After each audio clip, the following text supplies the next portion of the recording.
wanted to wish you a good day, and I think my things that I'm thankful for every day are just going to be the most random things, you know? It might be something little, it might be something big. But I think today I'm thankful for our chickens. They started laying recently, a little bit. We've gotten a couple eggs, so that's exciting. So we got them at, I believe, 4 months old, and we've had them for a little while now. So around the 6-month to 7-month mark, I think they said, is typically when these ones will start laying. So long-winded way of saying that I'm thankful for them today. So you guys know the drill. Let me know what you're thankful for down in the comment section below the video. So back in the house today. So what I got going on today is I got my laser set up, Milwaukee laser. I've had really good luck with it overall. Seems to do a nice job. But so what I'm doing today is I'm trying to figure out my floor elevations in this new part and how it reconciles with the old part. I'm kind of a visual person, like writing things down. So this is my tablet. So what I did, I marked like under my thumb here where the road is, so I kind of know which way the house is setting.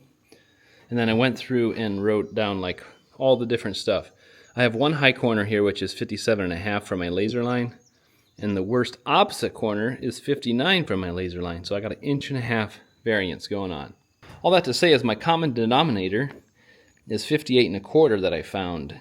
So I think that's kind of what I'm going to stick with, which is my most common. So I'm going to have to do a little bit of raising and lowering on some stuff. So I might just end up sistering on beside these and raising them up and then trimming it off. So the other thing I was trying to figure out was this doorway here, what the framing is going to be.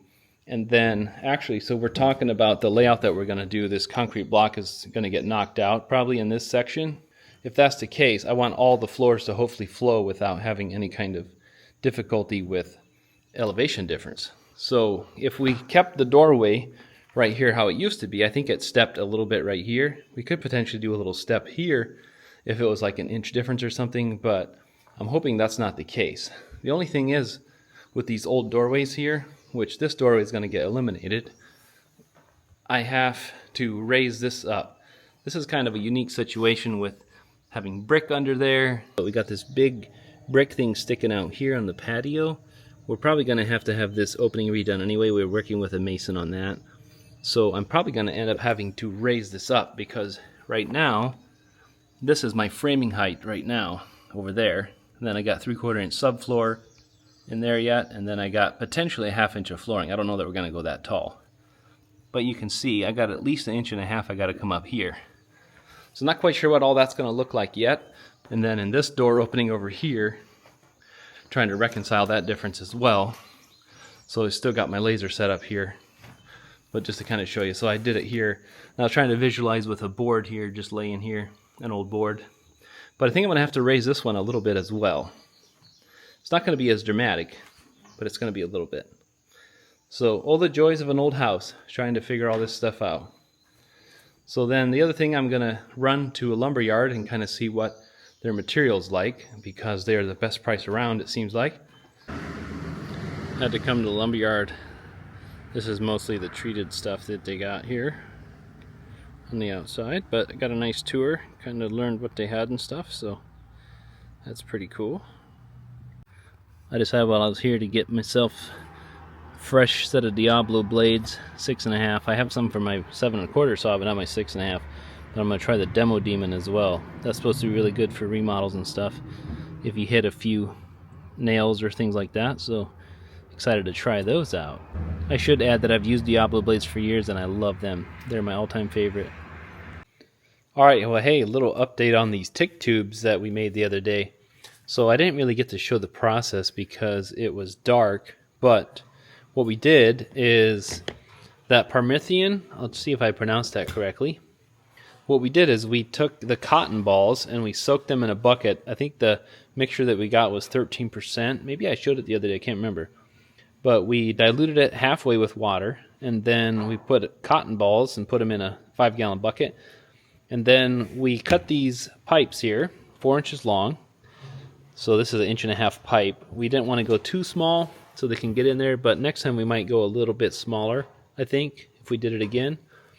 But then we let them dry for 2 whole days, spread out here on a piece of plastic on the sawhorse here. And then we ended up packing them tight. So like I said, I think 8 per tube. We didn't want them falling out, but sometimes they don't pack the greatest. This is just all experimental, so we'll see how this goes. So all in all, curious to see how this is going to go. There should be like 148 of them, I think, in there. So that should cover some pretty big area. And if you didn't see the previous video, you can get these like on Amazon or different places like that. It's like $80 for 24 of them. It's supposed to cover an acre.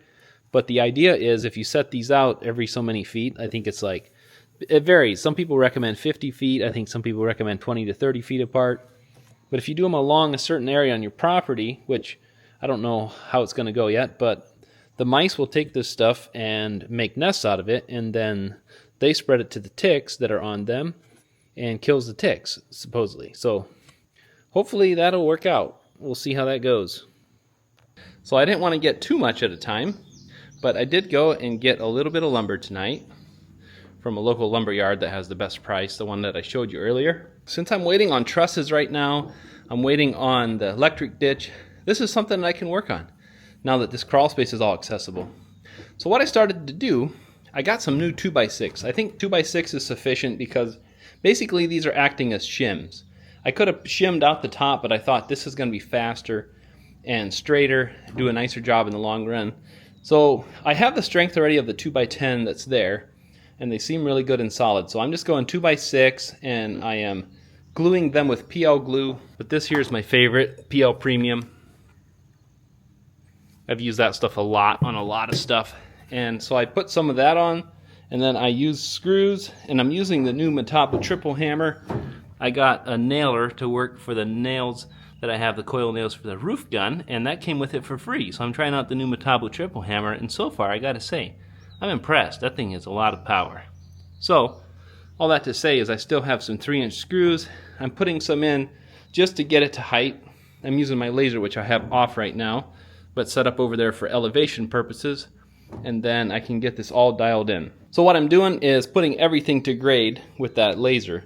I found a happy medium this morning that I was showing you about, so that's what I'm going with. 58.25 is my number, my magic number. That's what I'm shooting with. So as you can see in the middle here, it's pretty close. But over here, this boards are still here, so that might throw you off. But you can kind of see I'm down about 1/4, if you can tell here, so I'm going to have to cut those off later. But this will give me a perfect plane to go with. By the time I get over here, this is my high corner, and I am 3/4 inch up, so I'm actually planing almost perfectly with the existing boards here that are 3/4. You can see that notch right there. Then I went to about a 5/8, and now I'm at a half, a heavy half. So it's going to get better as this corner goes along. But this is the worst corner right here. But I think these are going to work really good to sister onto these and just use 2x6. I didn't feel like it's worth the extra weight to go 2x10, because also the more weight you add to it, the more it'll just pull it down, I feel like, long term. So I think a 2x6 is a good compromise. So what I was going to say is I'm gluing it and screwing it, but just to tack it in place to grade, because it's easier that way. And then I'm going through with these 3-inch nails, ring shank. I have some galvanized left over, so I got some pass load ring shank nails. Man, those things hold so good. That's the update. So my heart is happy. I finally get to work with fresh material. Anyway, I hope you guys enjoyed this little update today. I appreciate you following along, and let me know your thoughts so far on the build, just on whatever, on doing these style of videos for a change, trying to do daily updates for you guys. If you enjoy these, let me know. Hope you guys have a good night, and I'll talk to you tomorrow. Thanks for watching, guys.